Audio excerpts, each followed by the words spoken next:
Bonjour à tous les amis, bonjour à tous les internautes, bonjour à tous mes camarades de lutte. Je voudrais quand même ce matin clarifier un certain nombre de choses, des questions qui me sont au quotidien posées par rapport aujourd'hui à mon combat, par rapport à ma tournée politique, par rapport à mes interventions. Tout d'abord, vous savez, quand on est jeune, dans une république, on a une mission. Le pouvoir, c'est une affaire de génération. Et quel que soit votre âge, vous avez quelque chose à apporter à votre république. C'est vrai, au Bénin, nous ne sommes pas éduqués à apporter quelque chose à notre république. Nous ne sommes pas éduqués à être des patriotes. Et c'est justement ce que j'ai remarqué en entamant cette tournée politique dans tout le Bénin. C'est vrai que je n'ai pas beaucoup de moyens, mais mes amis avec qui je suis quand même me galvanisent à aller et à continuer parce que ça porte ses fruits, on a le retour.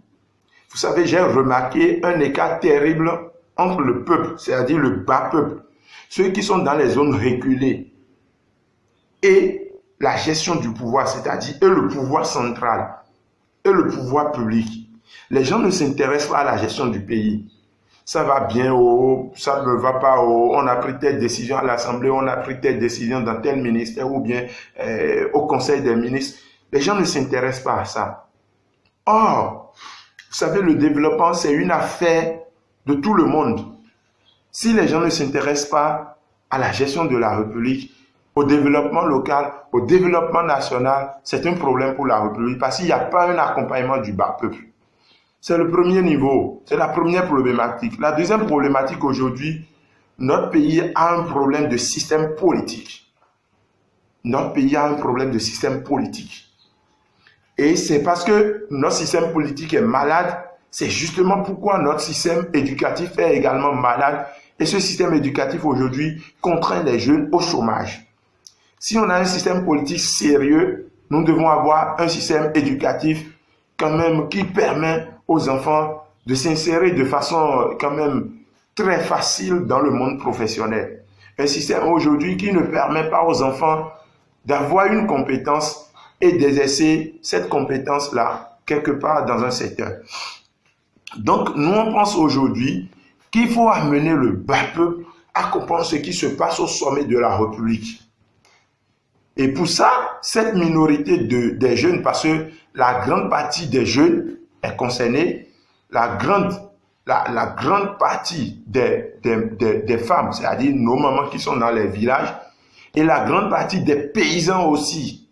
Les gens ne sont pas informés. Donc, cette petite minorité que nous constituons, cette petite minorité de jeunes qui a compris quand même au moins 75% de ce qui se passe dans la République se doit d'aller informer, se doit d'aller réveiller, se doit d'aller porter, d'aller donner l'information à nos mamans, à nos papas, à nos camarades jeunes qui sont aujourd'hui dans les villages, dans les communes un peu reculées, dans les communes éloignées de Cotonou, à Gmaïzon, les collines, à Bomé, même à Boycon. Vous savez, quand vous traversez Cotonou, quand vous allez vers Ouida, vers Porte-Novo, vers Abomey-Calavi et autres, les gens ne s'intéressent à rien.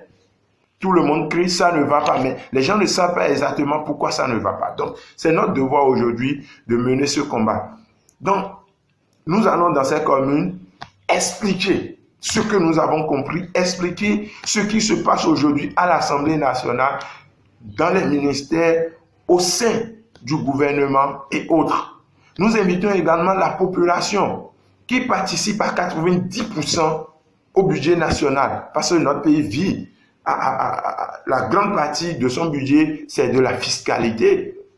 Donc, les populations aujourd'hui ont le droit de demander des comptes à nos élus locaux, de demander des comptes à nos élus communaux, de demander des comptes aux maires, au CA, c'est-à-dire au chef d'arrondissement, aux députés que nous avons envoyés à l'Assemblée nationale, aux ministres, et au président de la République. Mais depuis des années, vous allez comprendre que les gens ne s'intéressent même pas à ça. On dit qu'un ministre a volé, un député a volé, un maire a volé, un conseiller communal a volé, un CA a volé. Ça ne dit rien à personne. Ça ne fait ni froid ni chaud aux Béninois. Du coup, la veille citoyenne aujourd'hui est en crise.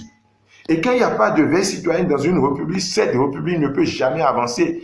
Les autorités n'auront jamais la crainte de leur population et travailler en conséquence. Donc c'est le danger. Donc nous, pour répondre à ce problème-là, à ce danger-là, nous nous sommes engagés à aller vers la population et à expliquer. Et nous irons partout. Nous irons partout dans la mesure du possible. Le deuxième combat aujourd'hui, c'est le combat du rajeunissement de notre classe politique. Vous savez, aujourd'hui, il est impératif de changer cette classe politique-là, de rajeunir notre classe politique, de faire émerger de jeunes patriotes, des gens capables d'apporter quelque chose à leur peuple. Vous savez, la classe qui est installée là depuis 90, sinon depuis 1960, c'est une classe qui ne s'intéresse pas au développement de la République. Les jeunes souffrent, les mamans souffrent, les papas souffrent, ça ne dit rien à personne. Leur problème, c'est les deals politiques. Regardez notre Assemblée nationale, regardez nos ministres, regardez notre président de la République, regardez toute la classe. C'est un système pourri. Et c'est un système qui constitue un problème pour la République.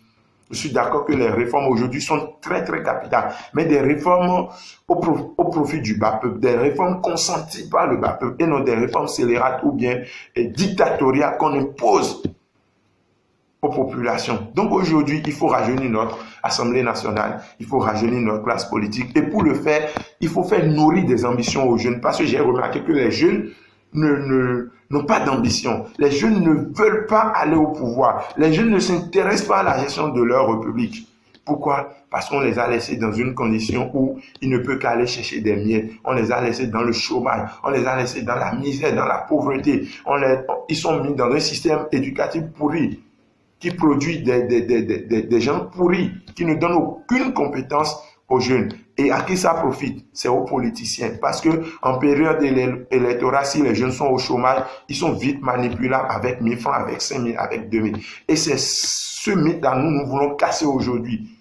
Nous voulons casser ça en allant vers les jeunes, leur dire qu'ils ont l'âge, qu'ils ont le bagage nécessaire et qu'ils ont les outils pour gérer également leur commune, pour gérer leur république, pour gérer ce pays et pour apporter quelque chose à cette république. Donc, amener les jeunes patriotes, amener les jeunes à cultiver le patriotisme, à être des patriotes et chercher désormais à apporter quelque chose à leur république, à aller aux élections, aux différentes élections, à toutes les élections possibles pour quand même faire savoir ce qui ne va pas dans cette république. Voilà l'utilité du combat que nous menons et tous les jeunes, qu'ils soient de l'opposition, de la mouvance ou bien je ne sais quoi, sont invités. Aujourd'hui, l'heure n'est plus à être divisé, à se faire diviser, à se détruire. Non, l'heure aujourd'hui est à l'unification. Nous disons jeune pour jeune, jeune avec jeune. C'est notre slogan. Si un jeune est à l'Assemblée nationale, c'est la fierté de la jeunesse et nous pouvons facilement lui demander des comptes. Si nous portons des jeunes au pouvoir, je pense que des choses vont changer dans cette république. Pas n'importe quel jeune, ou bien pas tous les jeunes, mais des jeunes patriotes, des jeunes conscients, des jeunes qui ont de la matière, des jeunes qui ont quelque chose à vendre, quelque chose à apporter à cette république. C'est mon combat, c'est le combat de tous les jeunes qui sont autour de moi, c'est le combat de tous les jeunes patriotes, c'est le combat de tous les jeunes républicains, c'est le combat de tous les jeunes révolutionnaires. Je vous remercie. Je suis Habib Arandessi. Bonne journée à vous et rendez-vous pour un nouveau numéro.